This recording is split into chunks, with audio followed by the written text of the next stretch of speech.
All right, this video is called Car Guys Don't Deserve Fast Cars. Just so you know, this is an educational video for educational purposes only.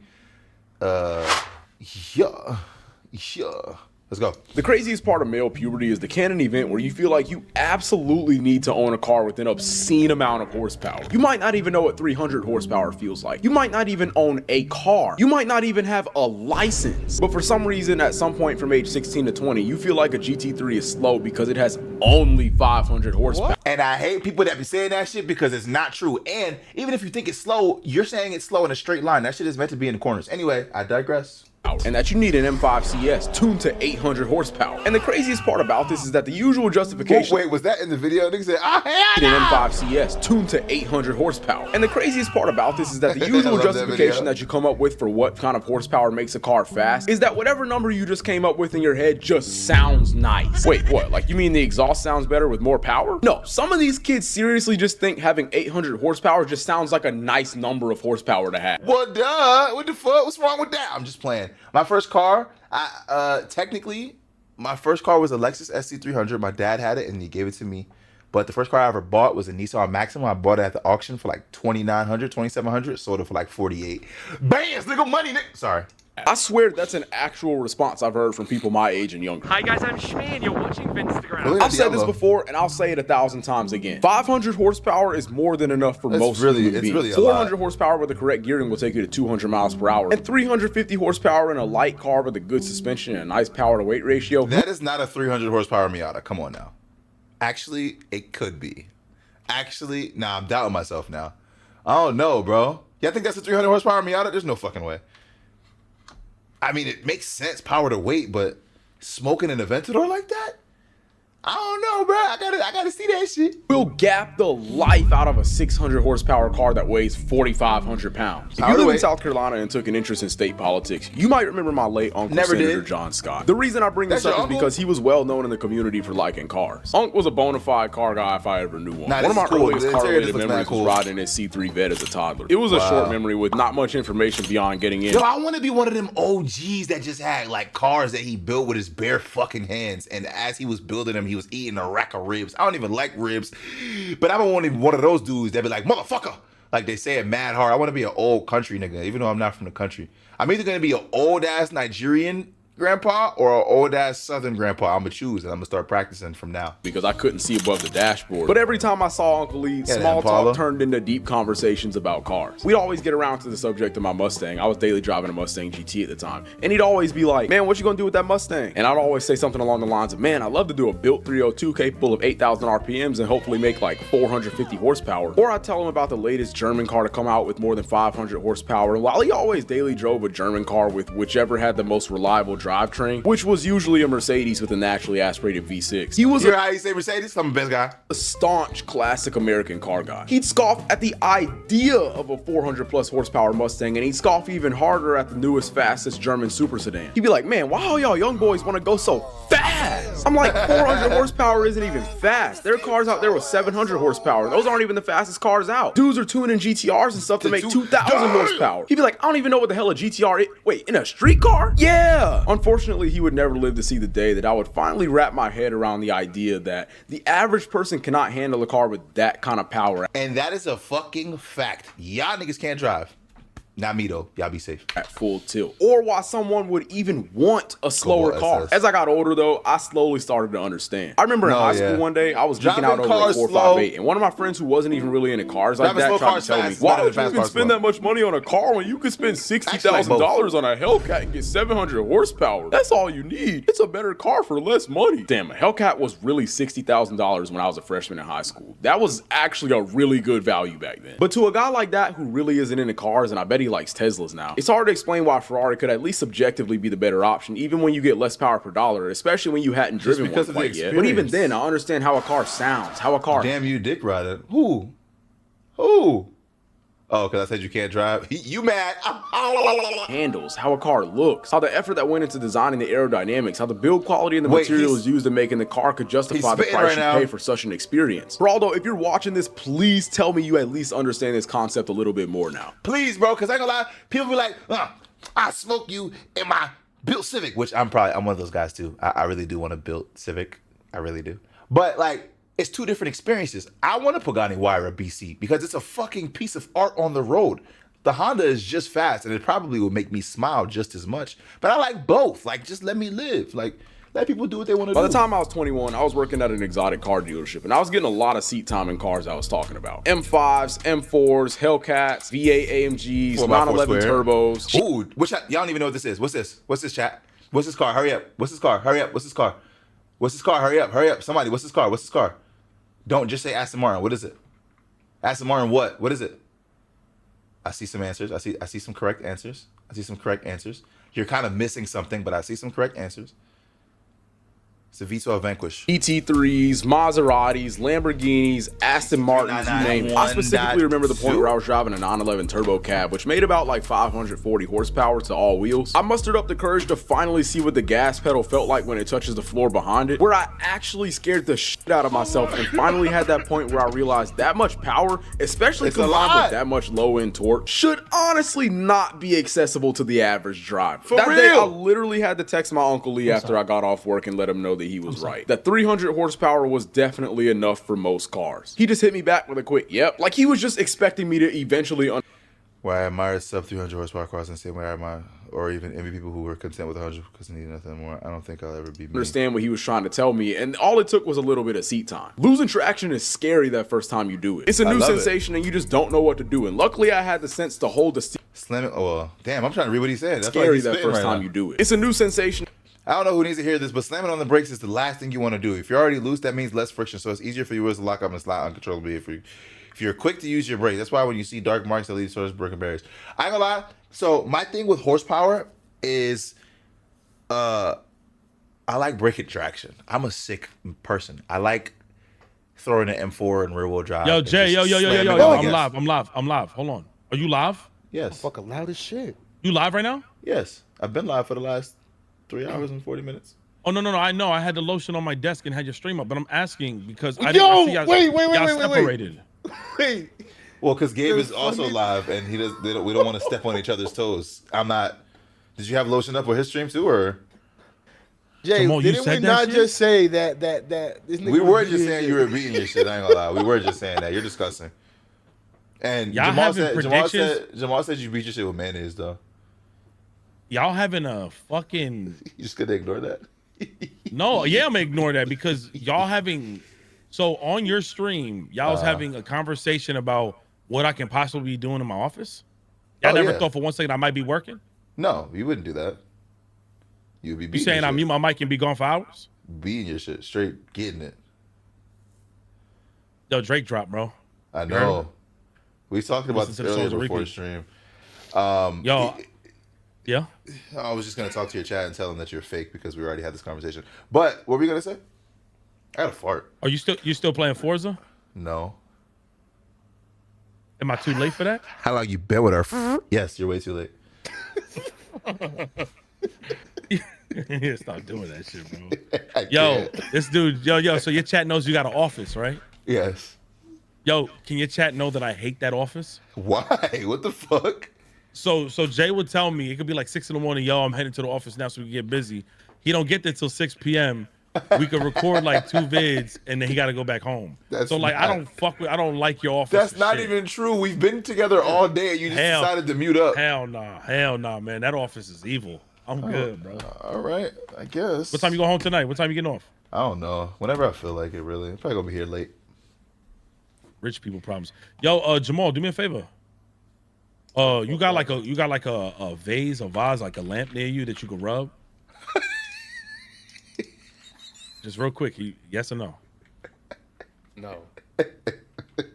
All right, so I recommend it because them boys is coming. So if you can rub it in your pants, we wish you so they don't deport your ass. I'll be right back, fellas. I didn't even said anything. Damn, son. Let me finish my video, bro. And you just don't know what to do. And luckily I had the sense to hold the steering wheel straight and let off the gas. Hell, maybe even hit the brakes if it's safe. But it seems like a lot of people who own these kinds of vehicles can't even seem to do that. I mean, in some situations, it might actually be better to stay in the gas if you know what you're doing. And I'll touch on that throughout the lab. When in doubt, Throttle out. Yes, yes. For half of the video. But when you get to a certain speed, and this speed is different depending on the kind of road you're on and how much traffic there is, there's so much information you have to take in and actively think about in order to avoid obstructions and maintain traction while driving at a higher speed. And this information is being fed to you via your eyes, the steering wheel, the seat you're sitting in, and the G-forces being exerted on your body. The average human brain can't keep up with all this information beyond a certain speed, which again changes based on conditions. This is why doing 100 down the interstate in the left lane might be safe, but doing 45 downtown might be stupid. But that experience in the Porsche made me think though. All these kids on the internet saying 500 horsepower is slow, a GT3 is slow, a Scat Pack is slow, were probably just like me. They've probably never floated in a car with more than 300 horsepower, and they've probably never driven a car like... Bro, people have so many opinions on things that they've never done, and I hate it. Shut your bitch ass up. You always got something to say. Oh, why didn't you get this when you could have got this? Bitch, you ain't even got feet. You got gout and you lost both. You know what? That's rude. That's like that through a challenging curvy road before. They've only seen people do it on the internet, and because the car isn't moving as fast as a car with 7, 8, 900 horsepower, and their only experiences with these cars is in Forza, they have no real sense of how fast that kind of car is. And whenever YouTubers trying to build a car beyond that kind of power and chasing 4 digits, I see how 700 or 800 horsepower just becomes the standard for what is a decently quick and powerful car. In reality though, most people, including a lot of the owners of these cars, cannot handle this kind of power. This is why we see salvage title cars with 800 horsepower as often, if not more often, than we see salvage title cars with 300 horsepower, with 200 horsepower. And some of them will have like not even 1,000 miles on them, proving that they didn't even have that much experience. So I'm not gonna lie, shit like that just happened, I can't comprehend. Because I know mistakes happen, and sometimes maybe they weren't paying attention. I don't know.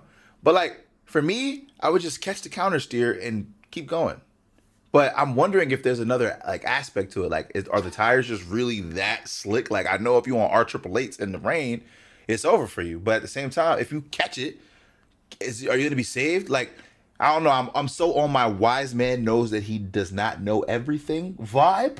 But it'd be like, damn, I feel like it's simple. You know, I don't know. That kind of car, which is probably why they crash trying to drive a car that hard. This is why usually when people say a car with 400 horsepower is slow, it's normally someone who's never put their foot to the floor in something with more than 300 horsepower, or it's someone who actually owns and races cars with upwards of 800 horsepower, often upwards of 1,000 horsepower, who have the necessary driving experience, who have the necessary reflexes for such a car, and at this point are just desensitized to anything slower than that, which fair enough. I think that's honestly just doing a disservice to yourself though, because not being able to enjoy a 150 horsepower car, a 200 horsepower car, is really just as a car. I like this guy. Who is him? Who is he? Let's drive together, brother. You probably could drive. I ain't gonna lie. Car guy just being able to enjoy less cars now. You're limiting the breadth of cars that you can actually enjoy as a car guy, which is honestly just sad. But it's usually one of those two. It's never in between. I never hear supercar guys saying 400 horsepower is slow. I never hear guys who own 400 horsepower cars saying 400 horsepower is slow. The only person who I know who I'll let tell me 400 horsepower is slow is one of my repeat clients who has literally won Texas 2K before. He's in a new 1,000 horsepower GTR or Huracan every month and currently owns a 2,000 horsepower GTR. Other than people who actually race these kinds of cars without totaling them, I seriously don't think most people have what it takes to drive cars at full tilt that possess a power to weight ratio beyond a certain level. In the state of South Australia, in Australia obviously, I had to make that clear before the Europeans came in the chat like, do Americans even know where that is?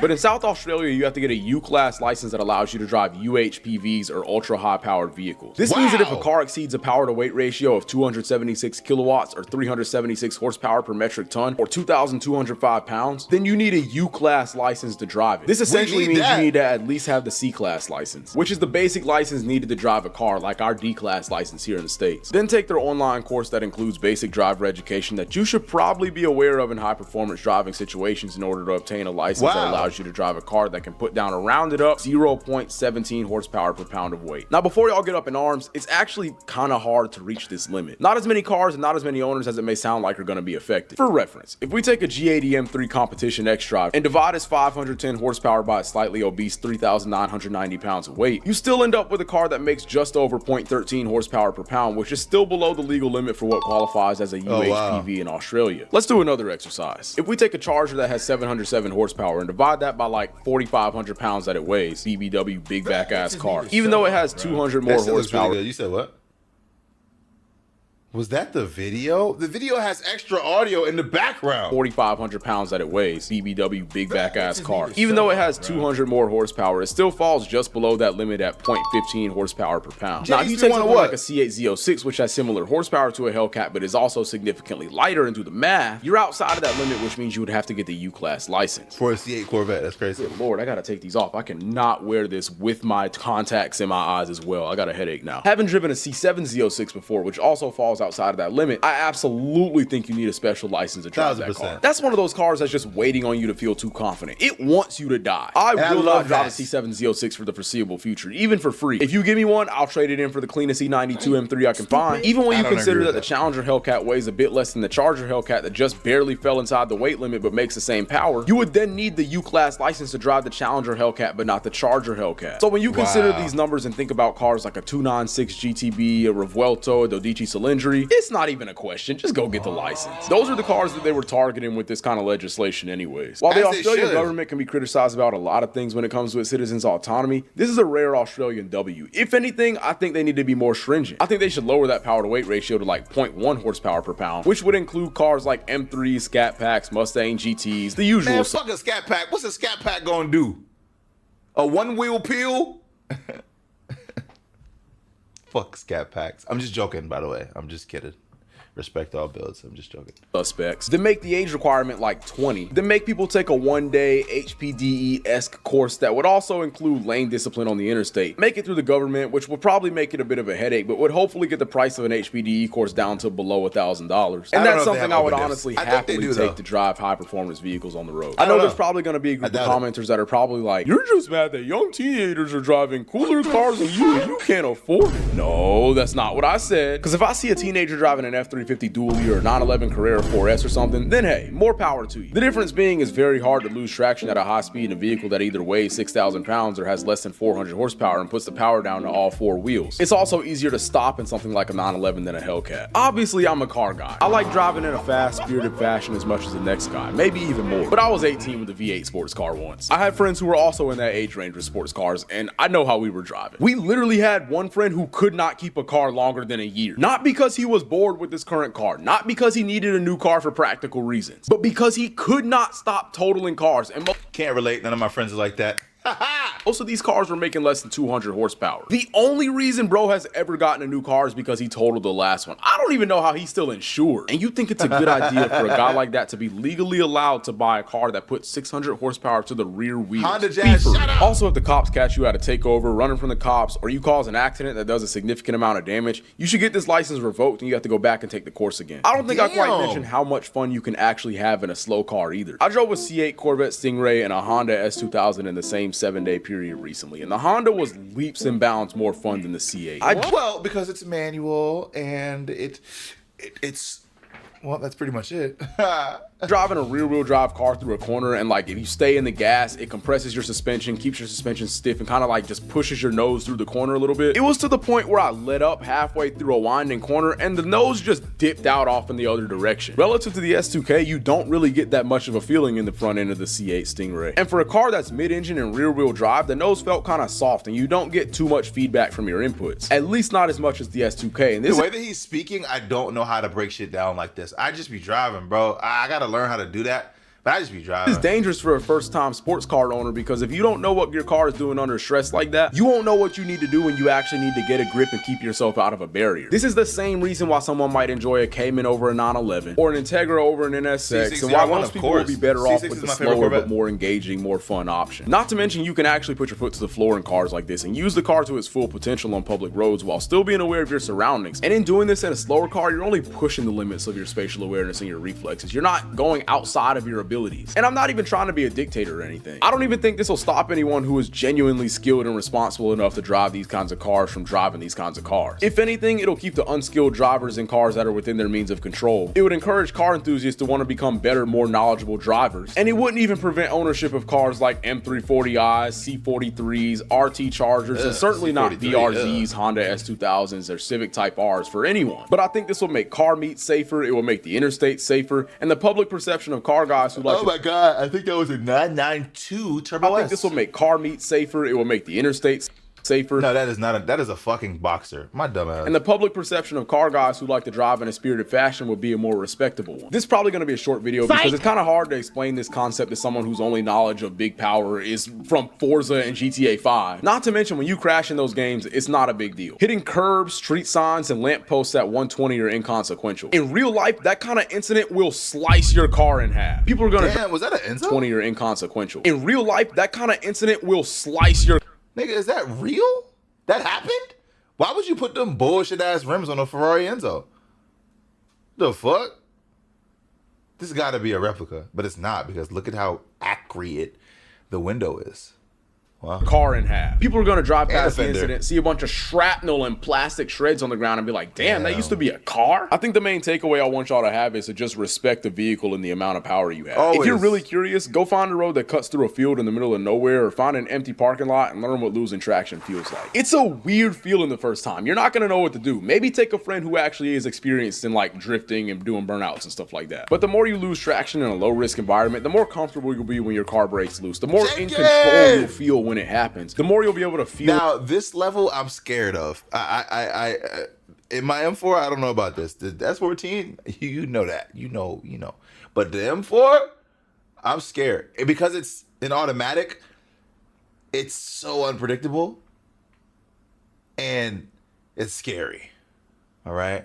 It's scary. But in a manual, it's different because you have more control. Clutch in, e-brake.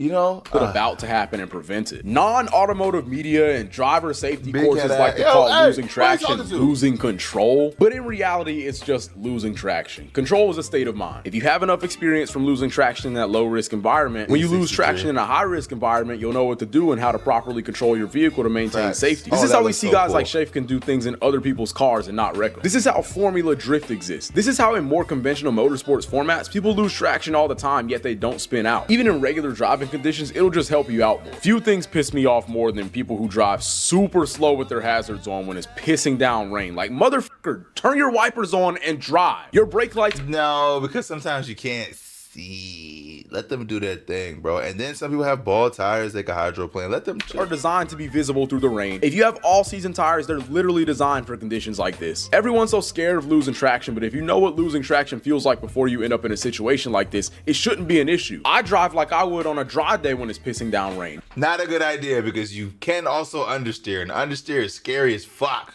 Know why? Because my all-season tires are designed to channel water away from the contact patch. When I see a puddle, I already know about the hydroplane. I know what my vehicle does when it hydroplanes, and so just out of habit, I counteract it so I can drive the same speed that I would have been driving if it were dry and still be in complete control. Right, sometimes that requires that I give it a little bit more power. It's bad advice for people who can't drive, so he can't say that to people who can't drive. But it's not, he's not wrong. Or let it slide and be confident in the fact that I know what to do when it slides. Sometimes that means that I just need to steer in the opposite direction that it's pulling. Though, hydroplaning is not just being wet. It's literally lifting your tires off of the ground, so you do not have any control. It's completely different, actually. So that's actually terrible advice. Always means I need to pay the attention. Too many of y'all are on y'all's phone, looking around, enjoying the scenery, when you need to be aware of what's coming up a few hundred feet ahead before you even get there. And the faster you're driving, the further out you need to be aware, and the wider the cone of view becomes of which you need to be aware of. Yes, this can be a mentally tough task to deal with, which is why I said the average driver is not capable of driving these fast cars at full tilt. Not because you're incapable of putting your foot to the floor, not because you're incapable of turning the wheel, but because a lot of people are physically incapable of the reflexes that it takes to react to obstructions, other drivers, and road conditions in a manner that's timely enough to keep you alive and keep your car not totaled. That's why I think a lot of people underestimate the athleticism of race car drivers, especially Formula One, because they think that just because the car goes fast that they can also handle the car going that fast. No, these people are prodigies. In the same way that being tall will make you a better basketball player, better spatial awareness, faster reflexes, and superior mental endurance will make you a more talented driver. And most people are not blessed with those kinds of skills from a young age, and most people don't end up developing those skills to the level that is needed to drive cars with 800, 900, 1,000 horsepower. These principles can be applied whether you're hydroplaning in the rain, drifting a mountain road, trying to show everyone how cool you are when you're pulling out of Cars and Coffee because your parents didn't give you enough attention. Oh, that nigga is knocked out. That's just that he's like this.